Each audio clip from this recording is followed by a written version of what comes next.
All right, so here we go again, folks, right? We got Charles Hoskinson using the XRP Army's name and saying now that we are all negative, we are a toxic, negative community that he doesn't want anything to be a part of.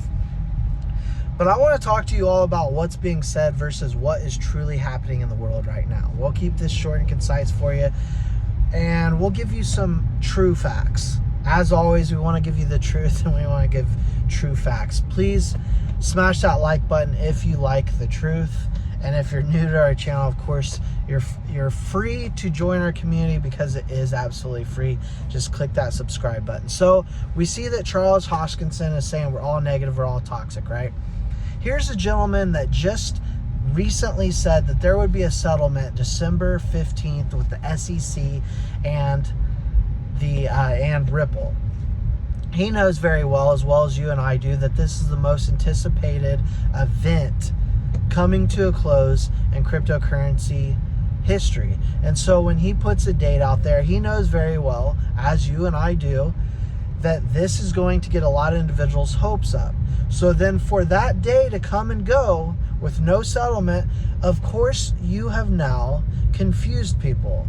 You, and especially people that really don't follow this case very closely and know that we're just not there yet with a closure. He knows that he's confused a lot of people, and that not only that, he's used the Ripple name to give himself a step up. And what do I mean by that? Well, he is an owner of a massive cryptocurrency project, right? Cardano.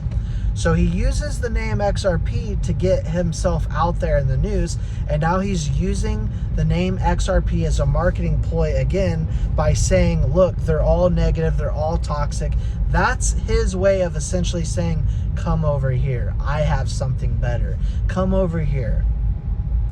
But we're not going to fall for it, We're not going to fall for it.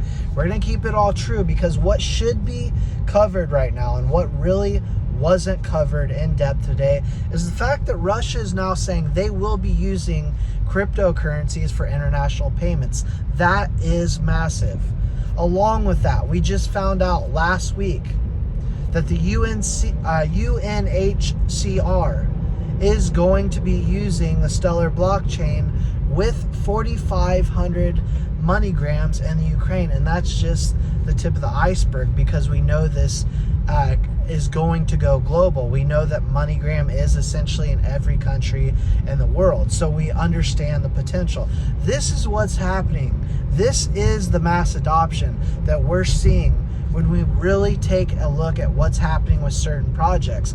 But unfortunately, you have to focus on those projects because they're the only ones that are really releasing that information. Now, did it come out in the New York Times of what Stellar is doing? Yes, because that was something that was just too big that it had to be picked up by some publications. But was it made out to be as big of a deal as it truly was? No, that is what's truly happening. But instead, all you see as far as headlines is FTX. Yes, I get it. It's a big deal.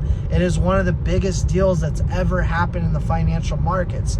But should it day after day dominate the mainstream media? No, it shouldn't. They should be talking about the positives, but that is not the narrative they want to push.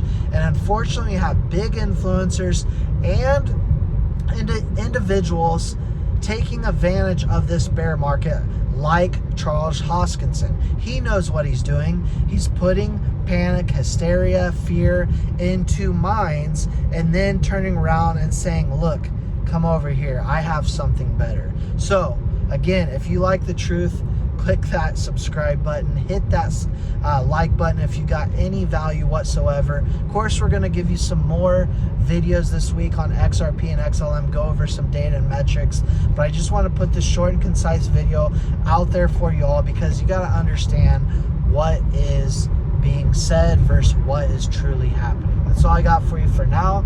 I'll see you all in the next video.